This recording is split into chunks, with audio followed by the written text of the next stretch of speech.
Hello dear students, this is Praveen Kumar Jha. Welcome to Unique Classes of Right Way. इस chapter की बच्चे कौन सी class है आज बता सकते हो? आज क्लास नंबर है सिक्स्थ क्लास में। पहले चलिए क्लास नंबर ही लिख लेते हैं। टॉपिक आपके सामने दिख ही रहा है, class number sixth, right.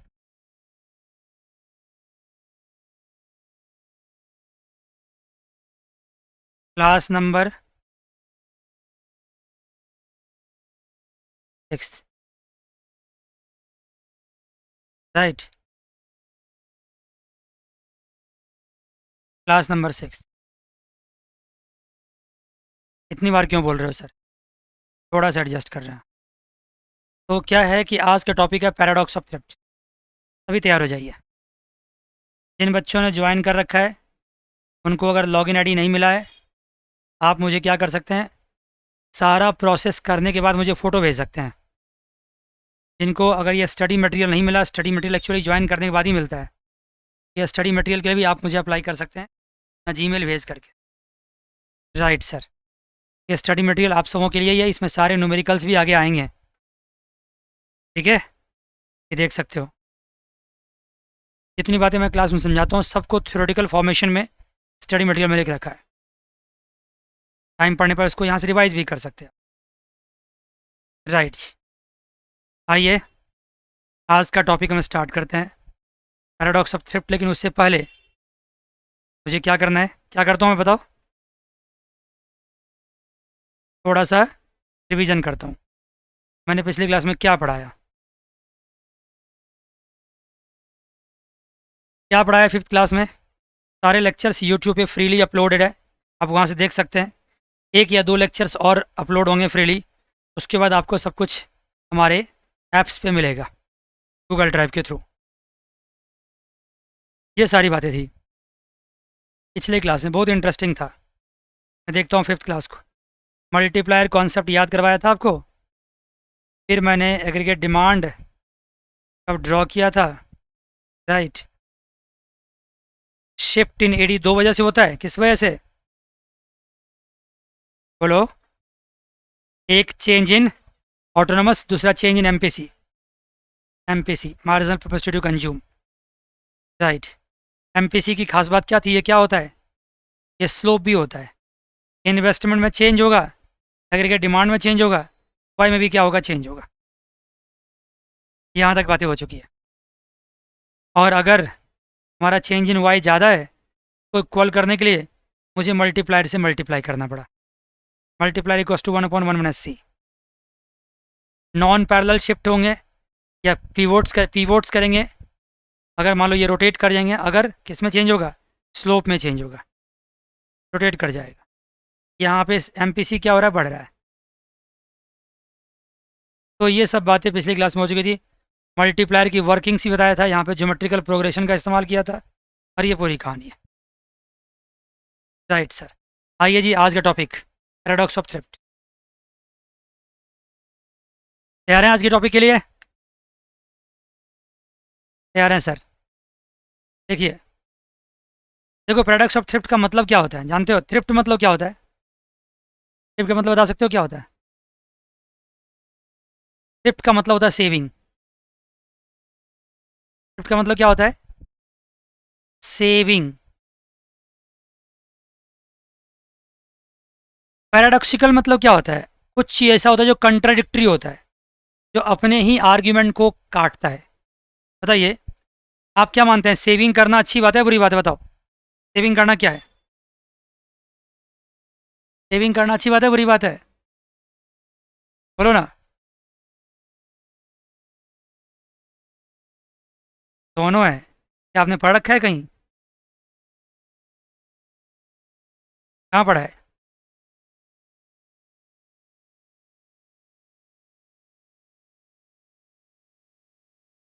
Economy को हर्ट करती है, बहुत सही बात।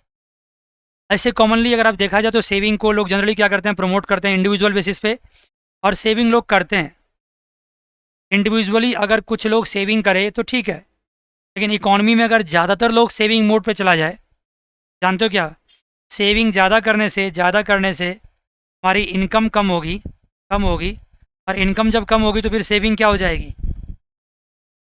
बोलो। इनकम कम होगी तो सेविंग सेविंग अंडरस्टूड क्या हो जाएगी? कम हो जाएगी। सेविंग कम हो जाएगी। इनकम कम होगी तो सेविंग भी अल्टीमेटली कम हो जाएगी। आपने क्या देखा? आपने सेविंग्स पहले बढ़ाई थी, राइट सर। उससे आपका इनकम ड्रॉप हुआ पहले। अब कहोगे सर सेविंग से इनकम क्यों ड्रॉप होता है? सेविंग बढ़ने का मतलब क्या हुआ? एमपीएस का बढ़ जाना। एमपीएस बढ़ने का मतलब क्या हुआ? एमपीसी का घट जाना। एमपीसी घटने मतलब क्या हुआ? मल्टीप्लायर कम हो जाना। मानते हो? बोलो ना। आप माइक ऑन करके अगर कुछ कुछ मुझे यस नो बोलते रहेंगे तो आपको और अच्छा समझा पाएंगे हम। एमपीएस का बढ़ जाना, एमपीसी का घट जाना और मल्टीप्लायर घट जाना। मल्टीप्लायर घटने से वाई कम हो जाएगा। यही वाई की बात यहाँ हो रही है। वाई कम हो रहा है, वाई कम हो रहा है। और वाई के कम होने से बताओ क्या हुआ? वाई के कम होने से सेविंग कम हो गया, क्योंकि वाई इक्वस टू क्या होता है? E plus S. अगर वाई कम हुआ तो अल्टीमेटली क्या होगा? कंजम्पशन तो कम होगा ही होगा, सेविंग भी कम होगा। मानते हैं यहाँ तक? तो एक्चुअली जो किसी भी इंडिविजुअल इंसान को या पर्सनस को सेविंग कितना ल्यूक्रेटिव लगता है, कितना अच्छा लगता है सेव करें, लेकिन अल्टीमेटली वही सेविंग क्या करता है? आपको हर्ट करता है, इकॉनमी को नुकसान पहुंचाता है। और यही कहलाता है क्या? यही जो सेविंग का बढ़ने से सेविंग अल्टीमेटली घट जाता है, सेविंग के बढ़ने से सेविंग कम हो जाता है, इसी को बोलते हैं पैराडॉक्स ऑफ थ्रिफ्ट। पैराडॉक्स का मतलब समझते हैं ना? पैराडॉक्स है, पैराडॉक्सिकल है, कंट्राडिक्शन है। जिसको हम अच्छा मानते हैं वही हमारे लिए क्या हो गया? नुकसानदायक हो गया। चलिए जी, अब मैं क्या करता हूँ, इसको समझाने के लिए एक न्यूमेरिकल एग्जाम्पल लेता हूँ। तो समझाने के लिए एक न्यूमेरिकल एग्जाम्पल लेता हूँ, ले जाओ तुम लोग भी लिखो। और न्यूमेरिकल एग्जाम्पल से इसको समझाता हूँ। मान लीजिए कि एक सेविंग है, फंक्शन है -50 प्लस 0.50 y, और एक इन्वेस्टमेंट है फंक्शन 25 प्लस 0.25 y। मान गए? देखा आपने? देख लिया। आप क्या मानते हैं एट इक्विलिब्रियम क्या होना चाहिए? बिल्कुल सही बात, करो मेरे साथ साथ। At equilibrium saving equals to investment होना चाहिए। अगर मैं सेविंग इक्वस टू इन्वेस्टमेंट कर दूं तो क्या हो जाएगा? -50 plus 0.50y equals to 25 plus 0.25y। ये जानना कि ये सेविंग फंक्शन में ये माइनस आएगा ही यहाँ पे, और इन्वेस्टमेंट में यहाँ 25 ये रखा है। एक्चुअली इन्वेस्टमेंट फंक्शन मैंने अभी आपको बताया नहीं है, आगे चल के बताएंगे। इन्वेस्टमेंट फंक्शन क्या होता है बता सकते हो? रहने दो, अभी कोई ज़रूरत नहीं है। इन्वेस्टमेंट फंक्शन आगे बताएंगे। 25 प्लस 0.25y, राइट जी। अगर इसको मैं सॉल्व करूँ तो क्या मिलेगा मुझे बता सकते हो? 0.25y इक्वस टू क्या मिल जाएगा? 75। y इक्वस टू क्या हो जाएगा? 300। देखो सॉल्व करके, मान गए? y इक्वस टू 300 आ गया, राइट जी। अगर y इक्वस टू 300 आए तो सेविंग कितना आया?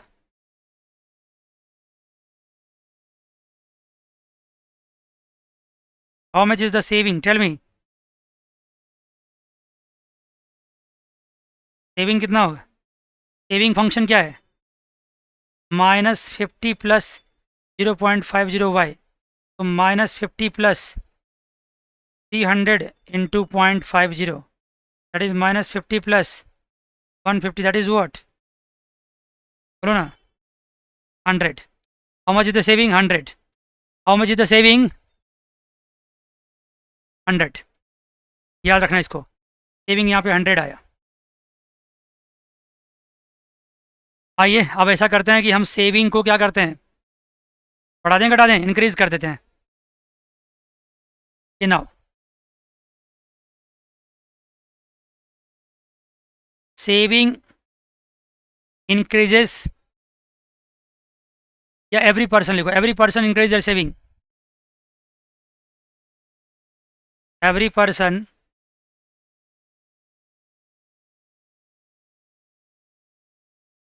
increases their saving by ₹25। मान लो अगर सब ने इंक्रीज किया सेविंग को 25 से, बता सकते हो अब सेविंग फंक्शन क्या होगा? पहले सेविंग फंक्शन क्या था? -50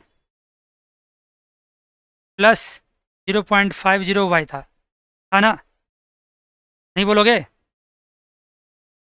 अब अगर सब ने अपनी सेविंग बढ़ा दी है तो 25 और प्लस हो जाएगा। सब ने अपनी सेविंग 25 से बढ़ा दी तो ये क्या हो जाएगा? -25 प्लस 0.50। जो पहले -50 था वो बढ़ के क्या हो गया? -25। -50 बढ़ा के -25 बढ़ा है? -50 ज़्यादा है कि -25 ज़्यादा है? कम ऑन, -25 ज़्यादा है तो बढ़ गया। अब सेविंग फंक्शन ये हो गया। इन्वेस्टमेंट तो पता ही आपको वही था। इन्वेस्टमेंट क्या था? 25 plus 0.25y at equilibrium point. अब बताओ क्या होगा?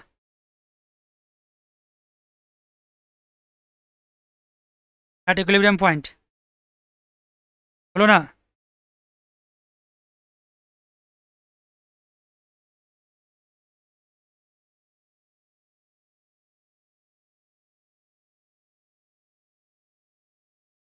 हेलो, मेरा वीडियो पॉज क्यों नहीं? रुक जाओ।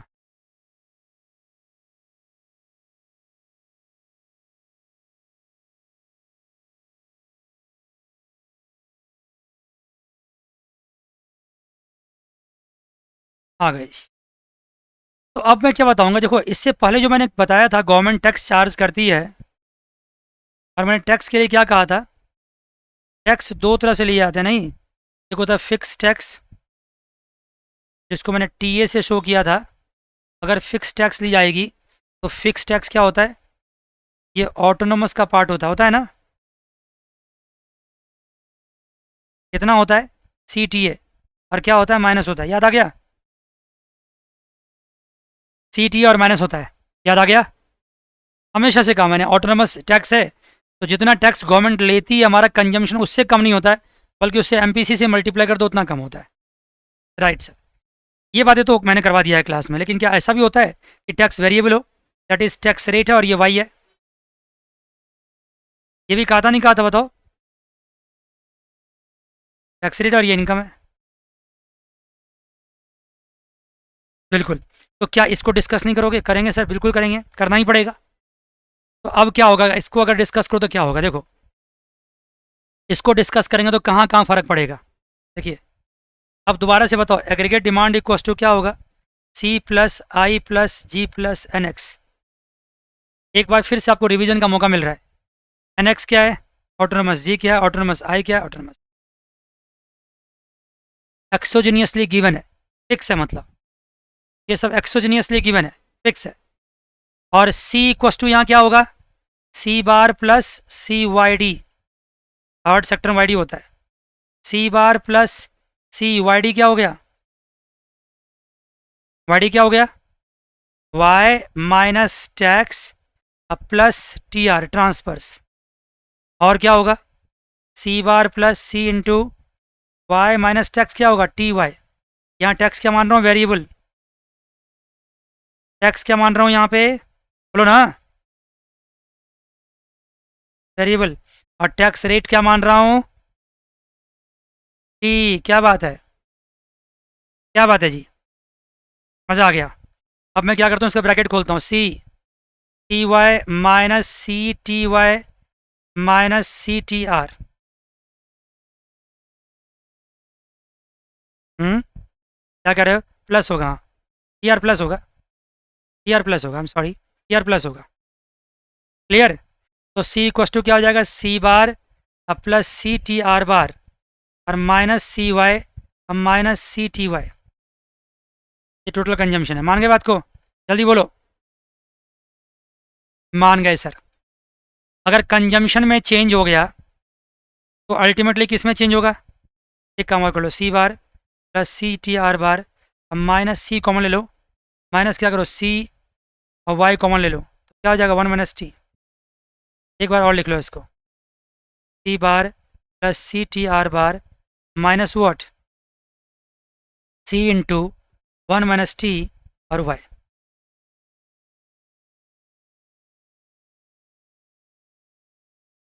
मान के बच्चे क्लियर यहाँ तक? देख लिया ये क्या आया, सी आया। अब अगर सी को मैं एग्रीगेट डिमांड में पुट करूँ तो क्या आ जाएगा? एग्रीगेट डिमांड इक्वल टू क्या होगा, C bar plus C T R bar, ठीक है। अब प्लस क्या हो जाएगा, I bar plus G bar plus N X bar, अब minus what C into 1 minus T Y. समझ गए मैंने क्या किया? मैंने सारा ऑटोनोमस एक साथ कर लिया। क्लियर बच्चे? ये सारा ऑटोनोमस एक साथ आ गया। इस ऑटोनोमस का क्या नाम रखोगे? बताओ क्या रखोगे? ए बार। इस ऑटोनोमस में एक चीज़ मिस कर रहे हो, बताओ क्या मिस कर रहे हो? क्या मिस कर रहे हो? आपको एक चीज़ की याद आ रही होगी, जो मैंने पहले पढ़ाया था उसमें याद आ रही किसकी? आपकी। सी टी ए बार तो आपने सही कहा, अगर पीछे माइनस साइन लगाते तो और मजा आ जाता। ये मिस कर रहे हैं आप। क्यों मिस कर रहे हैं बताओ? क्योंकि अब ये यहाँ नहीं होगा, क्योंकि टैक्स क्या हो गया, टैक्स वेरिएबल हो गया। ये सब बातें मैं इतनी बार क्यों बोलता हूँ? साइड बाय साइड लिखते जाइए आप लोग। टैक्स वेरिएबल हो चुका है, टैक्स वेरिएबल हो गया तो टैक्स फिर इनकम पर डिपेंड कर रहा है, तो टैक्स फिर ऑटोनमस का पार्ट कैसे हो सकता है? ऑटोनमस तो क्या होता है, गिवन होता है, फिक्स होता है, फिक्स अमाउंट होता है। तो अल्टीमेटली ये क्या हो गया? अब ये हो गया A D equals to A bar अब minus C into 1 minus T और वाई, और here A bar equals to C bar plus C T R bar, ये स्मॉल सी है, plus I bar plus G bar plus बोलो N X bar. सारे plus आ गए यहाँ पे। Clear बच्चे? जल्दी बताओ। Yes sir clear. ये पूरी कहानी हो गई। अब आप मुझे एक छोटी सी बात बताइए, पहले क्या था? जब टैक्स नहीं था तो पहले क्या था? बिफोर टैक्स ये क्या था? Before variable tax A D equals to था ए बार अब माइनस सी वाई था, याद है? अब क्या फर्क हो गया? मतलब स्लोप का फर्क हो गया। Slope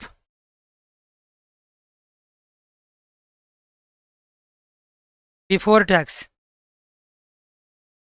slope after tax. Before tax slope कितना था बताओ? टी था। आफ्टर टैक्स स्लोप कितना हो गया? C into 1 minus T. ये स्लोप हो गया। आपको पता लगता है स्लोप बढ़ा है? क्या क्या कह रहे हो? हाँ प्लस होगा हर जगह ना। मैं क्या करता हूँ, क्या कर रहा हूँ मैं हर जगह? कहाँ से गड़बड़ हो रहा है ये? एक मिनट रुक जाओ, ये मिस्टेक यहाँ से आ रहा है बच्चे, सही कर लो इसको। ये सही कर लो। ये सी बार सी टी आर बार, और ये माइनस सी वाई नहीं है, प्लस सी वाई, ठीक है। और यहाँ प्लस आएगा, हाँ यहाँ प्लस आएगा। सही कर लो फटाफट, ज़्यादा लेट नहीं हुआ अभी। यहाँ प्लस आएगा, सब जगह प्लस आएगा। क्या कर रहा हूँ मैं? सब जगह प्लस आएगा। क्लियर यहाँ तक? राइट। तो स्लोप बिफोर टैक्स क्या था? स्लोप बिफोर टैक्स सी था, और slope after tax C into 1 minus T. बताओ स्लोप बढ़ा ही घट रहा है? बोलो।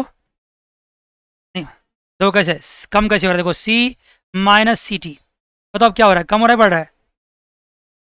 यहाँ सी है और यहाँ सी में से माइनस सी टी है, ऑफकोर्स स्लोप क्या हो रहा है? Slope reduces after variable tax. Variable tax tax के बाद स्लोप क्या हो गया? रिड्यूस हो गया। मतलब हुआ कि अगर एग्रीगेट डिमांड का पहले स्टीपर रहा होगा, थोड़ा सा मान लो,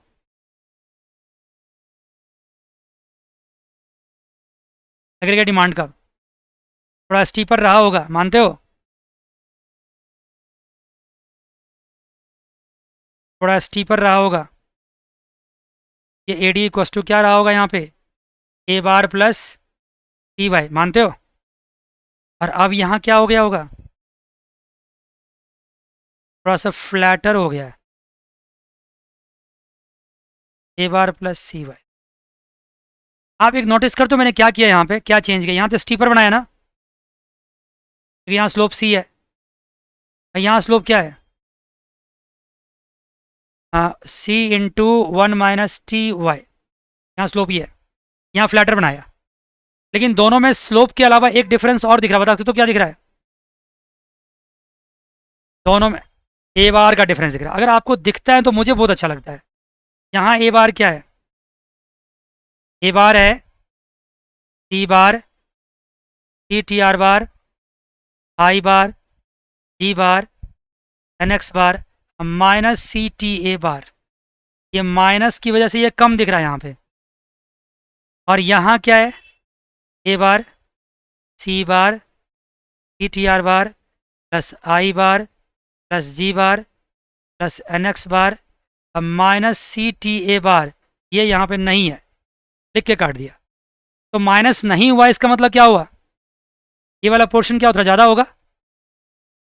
अगर सेम कंडीशन देखा जाए तो नहीं होगा, बताओ। Right, right sir. तो अगर स्लोप बढ़ गया तो फ्लैटर होगा, लेकिन ऑटोनोमस वाला पोर्शन क्या हो जाएगा, बढ़ जाएगा। कितनी अच्छी बात है, कितनी अच्छी बात है, कितनी बढ़िया से अभी तक आपको क्लियर हो गया। मानते बात अच्छी, बताओ क्लियर यहाँ तक, यहाँ तक क्लियर है। लेकिन एक मज़ेदार बात और भी है।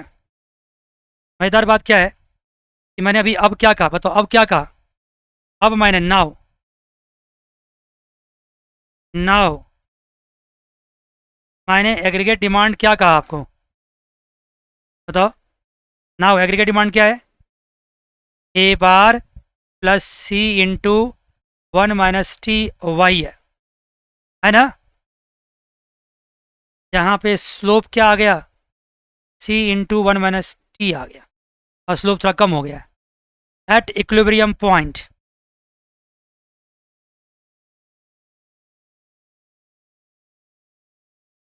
बताओ क्या होगा, इक्विलिब्रियम पॉइंट पे क्या होता है, वाई इक्वस टू क्या होता है, बोलो ना, ए डी होता है। यहाँ वाई इक्वस टू क्या लिखोगे, ए डी क्या होगा, A bar plus C into one minus T Y. क्या बात है, मानते हो, बोलो ना। हाँ, अब क्या करें हम, y को एक साथ ले आओ, y minus C into one minus T Y equals to A bar. y यहाँ पे कॉमन ले लो, क्या होगा, one minus C into one minus T bracket close equals to A bar. तो y इक्वस टू क्या हो जाएगा, one upon one minus C into one minus T, समझ रहे हो, इंटू ए बार। अच्छा होगा कि इसको ऐसे लिखो, one upon one minus C plus C T into A bar, ऐसे लिखो। वैसे जैसे याद रखना चाहें आप, यहाँ थोड़ा बड़ा ले लो ब्रैकेट, ताकि सी में डिस्टिंक्शन हो सके। अब आप ये बताइए कि ये तो हो गया आफ्टर, ये मल्टीप्लायर क्या हो गया, मल्टीप्लायर आफ्टर, बोलो ना, आफ्टर टैक्स, वेरिएबल टैक्स। और मल्टीप्लायर बिफोर वेरिएबल टैक्स क्या था, बोलो जल्दी से, कम ऑन जल्दी से। Multiplier before variable tax, that is fix tax. उस वक्त मल्टीप्लायर बता सकते हो क्या था, जल्दी बताओ, वन अपॉन वन माइनस सी, ये अल्फा था, और यहाँ पे ये अल्फा आया। अब आपको बताना है कि कौन सा, ये पूरा अल्फा नहीं है, सिर्फ ये अल्फा है, देख लो यहाँ पे, alpha equals to one upon one minus C plus C T. अब बताना है कौन सा अल्फा ज़्यादा है, इसको अल्फा वन मान लो, इसका अल्फा टू मान लो, कौन ज़्यादा बताओ। जिसका डिनोमिनेटर ज़्यादा होगा उसकी वैल्यू क्या होती है, कम ऑन, छोटी होती है। यहाँ का डिनोमिनेटर क्या है, ज़्यादा है, इट इज़ ज़्यादा है, जिसका डिनोमिनेटर ज़्यादा हो छोटी होती है। इसका मतलब alpha one is what, less than alpha two. तो मल्टीप्लायर आपका कम हो गया, मल्टीप्लायर कम होने से जीडीपी ज़्यादा बढ़ेगा कम बढ़ेगा, कम बढ़ेगा ऑफ कोर्स। मल्टीप्लायर अगर आपका कम हो गया तो इसका मतलब वाई भी क्या होगा, कम होगा। और वाई क्यों नहीं कम होगा, क्यों कम होगा बताओ। गवर्नमेंट ने क्या किया, ज़्यादा टैक्स लगा दिया। टैक्स के लगाने से लोगों की इनकम क्या हो गई, कम हो गई। कंजम्पशन वाली इनकम कम हो गई। अल्टीमेटली मल्टीप्लायर इफेक्ट क्या होगा, अपने आप कम। मतलब मल्टीप्लायर के कम होने से इनकम तो कम होगा ही होगा। और यहाँ जो कम हुआ है उसके कम होने का वजह क्या है, बता सकते हो क्या वजह है। हाँ, टैक्स वजह है। यहाँ जो कम हुआ है, यहाँ कम होने का वजह टैक्स। फैंटास्टिक, टैक्स की वजह से कम हुआ है। तो अब आप देख लीजिए ध्यान से, before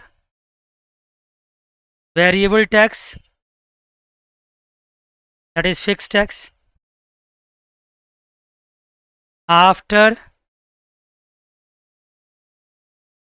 variable tax that is tax rate. यहाँ क्या सी क्या आएगा बताओ, सी क्या आएगा, C bar plus C into 1 - t y। A D, अरे बिफोर है ना ये, बिफोर क्या आएगा, C bar plus T Y. ठीक है, क्लियर है। हाँ हाँ, ये क्या आएगा, ए डी क्या आएगा, ए डी क्या आएगा, ए बार प्लस सी वाई, ए बार प्लस सी वाई। ये मैंने गलत लिखा है ना, ये सी वाई डी आएगा। C equals to C bar plus C Y D. C Y D को सॉल्व करोगे ना जाके बाद में, क्लियर। और ये वाई डी वाला जो वाई डी में जो टैक्स छुपा होगा और टी आर छुपा होगा वो ए बार का पोर्शन हो जाएगा। अगर कहोगे सर पूरा लिखो तो मैं लिख देता हूँ, देखो क्या होगा, C bar plus C T R bar minus C T A bar, अब प्लस क्या होगा बताओ, सी वाई। ये होगा, इतना चाहिए होगा इसमें। जब ये खुलेगा ना, मैंने खोल के दिखा रखा पहले आपको, नहीं दिखा, बताओ याद करो, दिखा रखा है ना। हाँ खोल के दिखा रखा है। मतलब कैसे सर, आप सब भूल जाते हैं हम लोग। चलो फिर देखो क्या कहा था, सी बार अब प्लस सी वाई डी क्या था, Y minus T A plus क्या था, टी आर। तो ये सबसे मल्टीप्लाई हो गया था, ये अल्टीमेटली ये बन गया था। और ए डी क्या हो गया था, ए डी हो गया था ए बार अब प्लस सी वाई। ए बार क्या हो गया था, फिर से बोलो एक बार, बताओ क्या क्या, जल्दी से याद करो।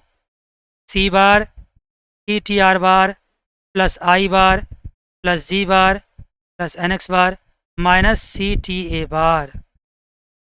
आफ्टर में क्या कहानी हो गई, आफ्टर में सी इक्वस टू क्या हो गया, C bar plus C into 1 - T Y. मान गए। आफ्टर में क्या कहानी होगी, वाई डी लोगे यहाँ पे, क्यों सॉल्व हो गया ना, वाई डी लोगे तो सॉल्व कर दिया ना मैंने, सी माइनस 1 - टी कर दिया नहीं, टी इंटू 1 - टी। अगर लोगे तो लो, क्या लेना चाहते हो तुम बताओ, सी सी बार इंटू सी वाई डी लेना चाहते हो ना। चलो सी bar plus C Y D क्या होगा, वाई माइनस टैक्स अब plus T are. Of course understood हो गया होगा आपका। लेकिन मैं बार बार क्यों करता हूँ कि मुझे पता है कि बार बार कन्फ्यूजन बच्चों को होता है। 3-4 राउंड करोगे ना तब जाके न्यूमेरिकल्स बनेगा। ये क्या होगा, सी वाई माइनस क्या होगा, सी इंटू क्या होगा, टैक्स क्या होगा, टी वाई होगा, टी वाई अब प्लस टी आर।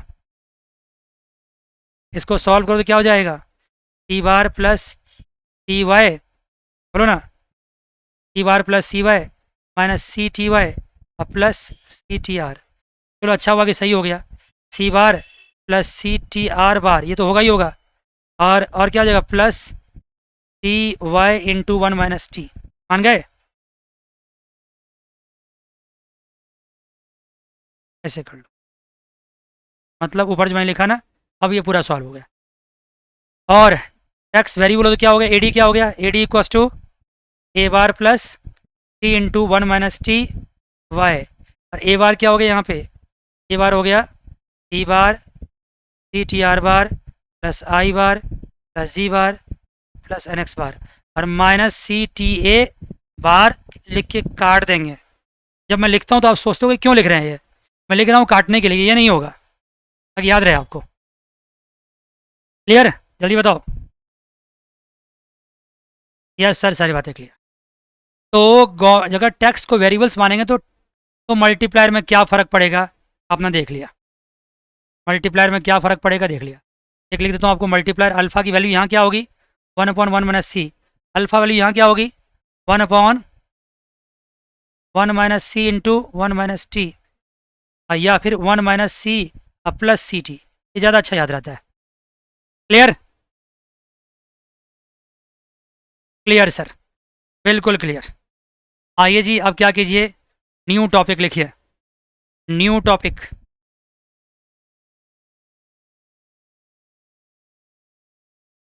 और एक बात बता दूं आपको कि यहाँ पे पीछे में मैंने ना ये साइन का पंगा किया, तो जो मैंने सही कर दिया है आप ज़रूर देख लीजिएगा उसको। साइन का पंगा सही कर दिया, यहाँ से साइन का पंगा आ गया था यहाँ से, तो करेक्ट कर दिया मैंने। Right sir. आइए न्यू टॉपिक लिखिए, effects of change in physical policy. आप सोच के रखिएगा इसको, इफेक्ट्स ऑफ, बोलो ना, हेलो, क्यों नहीं बोलते, हेलो, आ रही है आवाज़ आपको, हेलो? हाँ ठीक है, ठीक है। Effects of change in physical policy. देखो, मैंने टॉपिक लिखा, लेकिन मैं जानता हूँ जो बच्चे पढ़ने वाले हैं, जिनको मज़ा आता है, उन्होंने दिमाग लगाना शुरू कर दिया होगा। Sir effects of change in physical policy, physical policy तो वो होता है जो गवर्नमेंट स्टेप लेती है। तो गवर्नमेंट स्टेप क्या लेती है, गवर्नमेंट का दो रास्ते हैं, या तो चेंज इन एक्सपेंडिचर करे, या चेंज इन टीआर करे, या चेंज इन क्या करे, टैक्स करे। नहीं कर सकती बताओ? गवर्नमेंट एक्सपेंडिचर में चेंज, ट्रांसफर्स में चेंज एंड टैक्स में चेंज, किसी में चेंज कर सकती है। तो अगर ये चेंज होगा, खासकर मैं किस में चेंज की बात करूंगा, गवर्नमेंट एक्सपेंडिचर में चेंज। अगर इसमें चेंज होगा तो हमारे जीडीपी पे फर्क पड़ेगा, और जो फर्क पड़ेगा वो मल्टीप्लायर से फर्क पड़ेगा, और ये मल्टीप्लायर क्या कहलाएगा, याद है? याद करो, ये कहलाएगा गवर्नमेंट एक्सपेंडिचर मल्टीप्लायर, जो कि क्या होता है, 1/1 में सी ही होता है। अगर टीआर में फर्क पड़ा तो टीआर से क्या होगा, ट्रांसफर्स मल्टीप्लायर, जो कि क्या होता है, C/1 सी होता है। याद आ गया? 1 सी होता है। जबकि टैक्स को मैंने वेरिएबल नहीं माना, तब की बात हो रहा है। जब ये क्या होता है, ये होता है टैक्स मल्टीप्लायर, ये होता है -C/1 तब जबकि टैक्स क्या है, टैक्स फिक्स्ड है। और टैक्स वेरिएबल होगा तो ये मल्टीप्लायर क्या होगा, गवर्नमेंट एक्सपेंडिचर मल्टीप्लायर क्या हो जाएगा, 1/1 प्लस सी टी। उसके इसमें ट्रांसफर मल्टीप्लायर क्या होगा, C/1 प्लस सी टी, वही रहेगा। और ये क्या होगा बताओ, टैक्स मल्टीप्लायर क्या रहेगा, ये क्या होगा, ये बदल जाएगा ना, क्योंकि यहाँ ये तो तब था ना, मल्टीप्लायर तब था जब ये टैक्स यहाँ क्या था, फिक्स था। अब तो ऐसा कुछ है नहीं, ये तो कुछ होगा ही नहीं यहाँ पे, टैक्स फिक्स था तब वो मल्टीप्लायर था, अब टैक्स में फिक्स में चेंज कर पा रहे थे हम।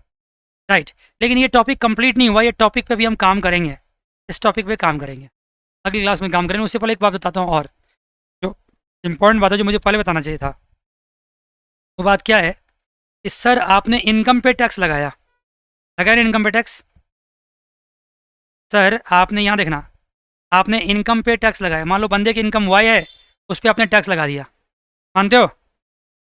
तो सर ये टी आर भी क्या है, T R also what, also the income of what, individual. जब गवर्नमेंट ने आपको फ्री में दिया सब कुछ, तो ये इनकम हो गया ना आपका, इसके ऊपर भी टैक्स लगना चाहिए। देयर शुड बी, ध्यान देना, there should be tax charge on T R also, but for the sake of, for the sake of simplicity,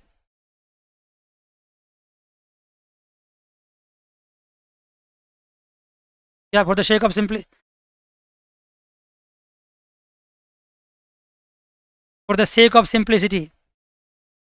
simplicity, tax on ER supposed to be zero. मेरी बात समझ गए? मैंने क्या कहने की कोशिश करी है? मान गए? हेलो? जैसे इनकम पे टैक्स होता है वैसे ट्रांसफर्स पे भी टैक्स होना चाहिए, लेकिन ट्रांसफर्स पे हम टैक्स नहीं लगाएंगे। क्यों नहीं लगाएंगे? हम अभी अपना मकसद मेरा ट्रांसफर्स पे टैक्स का पूरे मॉडल्स को सिंपल रखने के लिए उस पर टैक्स क्या करेंगे? जीरो कर देंगे, जीरो मान लेंगे, फिर टैक्स नहीं होगा। राइट, तो आज बड़ा अच्छा सा मॉडल डेवलप हुआ है और बड़े अच्छे कंक्लूजन तक हम पहुंच गए, क्योंकि हमारे पास ये मल्टीप्लायर तो हमेशा हर वक्त ये एग्जाम में आता है। मल्टीप्लायर ये तो आएगा ही आएगा, बड़े शानदार तरीके से आएगा। और गवर्नमेंट पॉलिसीज़ में हम चेंज करेंगे तो उसमें क्या फ़र्क पड़ेगा, उससे हमारे न्यूमेरिकल्स पे क्या फ़र्क पड़ेगा, बहुत सारी बातें होंगी जिसको कि आने वाले क्लास में, देखो अभी तक जितनी बातें मैंने पढ़ाई ना, इसमें से एग्ज़ाम में आने के चांसेस कम है, बहुत कम है चांस। लेकिन अब जो मैं पढ़ाऊँगा इसके बाद गवर्नमेंट एक्सपेंडिचर में चेंज कर दूंगा तो फिस्कल पॉलिसी में क्या फ़र्क पड़ेगा, टैक्स में चेंज कर दूंगा तो हमारे इनकम पे क्या फ़र्क पड़ेगा, टैक्स मल्टीप्लाई निकालो, गवर्नमेंट बजट निकालो, ठीक है ना, बैलेंस बजट मल्टीप्लायर बताओ क्या होता है, ये सब एग्जाम में आता है 100%। ऑटोमेटिक स्टेबलाइजर क्या होता है, फुल एम्प्लॉयमेंट बजट सरप्लस क्या होता है, समझ गए? ये सब एक्चुअली एग्जाम में आता है। मतलब सर जो अभी पढ़ाया एग्जाम में नहीं आता, नहीं ये सब नहीं आता है। जो एग्जाम में आता है उसको करने के लिए काम आता है, इसके बगैर तो वो हो नहीं सकता है। ये सब पढ़ना जरूरी था, लेकिन जो एग्जाम में आएगा क्या आएगा बताओ? Balanced budget multiplier, full employment budget surplus, automatic stabiliser, government budget surplus, tax multiplier, ठीक है, ये सब बातें एग्जाम में आएगी। और अगर ये सब आज की क्लास तक आप ढंग से पढ़ रखे हो तो आगे आने वाले क्लासेस भी आपके लिए क्या होंगे? आसान हो जाएंगे। और मैंने एक ही बातों को कई बार रिपीट क्यों किया है, इसका मकसद आपको पता चलेगा। You will come to know the meaning of that. जब मैंने डिफिकल्ट टॉपिक्स आपके सामने रखूंगा ना, तब देखोगे कि ये सारे टॉपिक्स को एकदम याद कर लेना, समझ करके रट जाना बहुत जरूरी है। ये सब टॉपिक को मैं हमेशा समझने को सबसे ज़्यादा इंपॉर्टेंस देता हूँ, लेकिन समझना ही सिर्फ जरूरी नहीं है, समझने के साथ साथ याद करना भी जरूरी है। क्योंकि समझदारी आपको सही वक्त पे काम नहीं आएगा, क्योंकि समझदारी के लिए थोड़ा टाइम चाहिए और एग्जाम में इतना टाइम नहीं होता है। अगर समझने के साथ साथ याद कर लोगे ना तो फटाफट काम होता है। आज के लिए इतना ही, अगली क्लास से फिर मिलेंगे। God bless you all, take care, bye bye, see you.